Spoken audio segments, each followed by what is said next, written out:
اسمحوا لي أن أدعو الآن واحدا من ضيوفنا الكرام في هذا المنتدى، وهو الدكتور هاري باترينوس، والذي يشغل منصب مدير ممارسة التعليم في أوروبا وآسيا الوسطى في البنك الدولي، ليكون أول متحدث في هذا المنتدى ويجيب عن سؤالين اثنين: ما النتائج التربوية التي ترتبت على إغلاق المدارس أثناء الجائحة؟ ومن جهة أخرى، هل هناك أي فرص ظهرت ويجب أن يتم التركيز عليها بعد الجائحة؟ Are there any costs for school closures? But at the same time, are there any opportunities we should focus on? Let's hear from our keynote speaker, the Manager for Europe and Central Asia in the World Bank Education Global Practice, Dr. Hary Patrinos. Please, Dr. Hary. Thank you. It's an honor to be here to share my thoughts on the school closures during COVID-19 and the opportunities for building back better. As we all know, COVID-19 pandemic continues to cause interruptions to our school systems worldwide. We expect the school closures to have led to some level of learning loss. And we also suspect that these loss in education will also lead to reductions in potential earnings for students when they finally enter the labor market. We also think that the learning recovery programs will add costs to our education system. At the same time, the crisis has given us the opportunity to contemplate how we can build back better. The use of alternative modes of delivery have helped us understand what other skills are needed going forward. And finally, the future reform efforts should build on the newly found skills that we've seen displayed in our education systems by our teachers and by our students. Just to remind everyone how this crisis unfolded, we saw rapid closure of school systems around the world from March of 2020, and in some parts of the world, the school closures have continued. Many systems have reopened. Some have reopened with hybrid modes. Others have opened and closed temporarily again, but we are seeing finally the reopening of schools in many parts of the world.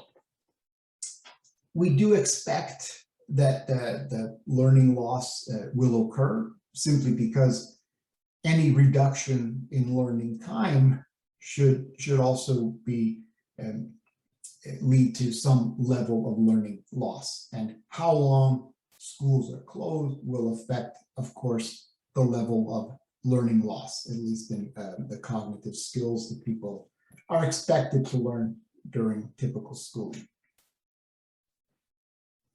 We know from other episodes worldwide of school closures, especially when they're long-term, that this does result in learning losses. The World Bank made an estimate early on in during the first wave of the pandemic that the COVID's impact on learning could be a substantial one, a loss of at least of a third to almost a full year of schooling loss when adjusting for quality, and that this would bring down the average level of schooling significantly for some. That is, that if learning in grade 3 is reduced by a third of the learning levels in grade 10, people would be a full year behind where they would have been in the absence of COVID. So potentially, if nothing else changes, significant reductions in learning is expected.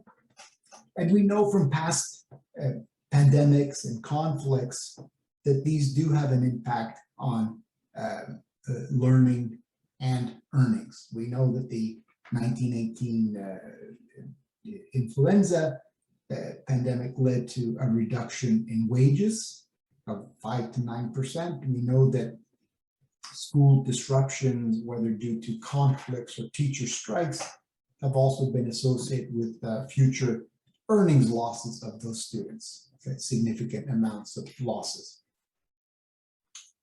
We're finally starting to get some evidence of the actual learning losses, and in some countries they are significant. We have evidence from several high-income countries showing that there is some level of learning loss, and that those losses aren't evenly distributed. Those students from disadvantaged backgrounds have tended to lose more learning than those from more privileged backgrounds. So there is also an equity aspect to this. The question remains whether we've also gained something due to the crisis and the alternatives that we put in place for learning. We know that schools tend to focus on traditional academic skills and sometimes rote learning, rather than focus on perhaps critical thinking and adaptability. But we're fairly certain that skills like critical thinking will become more important for success in the future. Could the alternative modes of delivery during the pandemic, such as online learning, be a catalyst for a new and more effective method of education? While the transition to online was rather hasty and not exactly the online model that many people had in mind, nevertheless, it does give us some hints of how e-learning could be part of the new mode of delivery going forward. The pandemic has forced many schools to upgrade their technology. It's given teachers an opportunity to learn new skills through the application of online learning. And we know that some students have actually thrived during this period. They've gained valuable skills during the pandemic. Some students are doing very well with online learning. Motivated students with support have found more time to devote to projects and learning new skills. We're also hearing reports from teachers that virtual learning has helped those students with behavior issues, as well as students that struggled in the past. The online learning experience has taught some students how to become more independent, how to manage their time better. We're also getting reports that the teachers are collaborating with each other as they learn these new skills. We're seeing more communication with parents. We're seeing collaboration between teachers and between teachers and parents. One of the advantages of the return to school and the safety measures that remain is that we're having in some cases smaller classes, which facilitate a lot of one-to-one instruction and attention to some students. We're also hearing of the new skills that students have acquired during the pandemic. Perhaps the shift to online schooling wasn't great for completing traditional schoolwork, but it has created new opportunities and space for other kinds of learning. The closure of school has created more time for some to learn, and perhaps for the first time to attempt subjects that interest students. So we're coming to a realization that perhaps we can have learning loss as measured in the standardized assessments and learning gain in terms of some of the skills and knowledge that students are able to acquire during the shift to distance education. So we could have both things being true at the same time, some loss, some gain. And while it's true that the shift to online was difficult for many students, whether it was because of lack of connectivity or resources or a place to work, but it also led some young people to become more creative.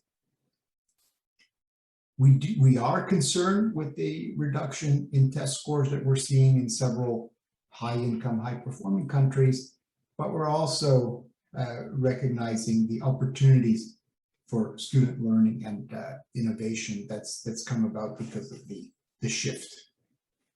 So as we move forward with the return to children in the classroom, we need to take stock of the toll the closures had on students and those that fell behind in their studies, and we need to support them. But rather than go back to normal, as it were, can we learn from this experience? Can we introduce into school systems the critical reflection, the curiosity, and the creativity that some students reported during the phase of distance education? How can we use this experience to improve schooling going forward? An example of a typical survey that has been done, we've seen this in many countries and districts, when we ask students about their experience and what they hope for going forward. We realized very clearly that teachers matter. If it was ever a question before, it's no longer a question. Teachers matter, and they matter a lot. But online learning, distance education is also useful. It's not an either or. It's something that we need to think about blending. Results of a recent survey of students suggest that most people are hoping for a return to the classroom, but they want some changes.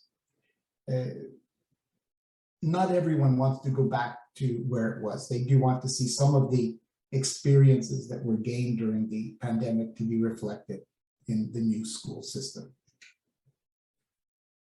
What we need to do going forward is think about how our model, our schooling model, which really was something invented for the Industrial Revolution, whether we can update this and update it with some of the lessons from the pandemic and some of those reforms that many people called for even before the pandemic. Can we teach the 21st century or new skills going forward? And what would be some of those skills we need to teach? People have argued for something like this, whether it's problem-solving skills, learning to learn skills, communication skills, personal management, social skills. People have been arguing for these things for a long time. We now have evidence that all of them contribute also to traditional learning outcomes and to the skills that are important in the labor market. We have for all of these skills evidence that they are valued in the labor market and that people are getting a return to these skills. They are getting benefits, monetary and employment. Can we introduce more of these into the traditional curriculum is the question going forward. We hear a lot about Industry 4.0 and the like.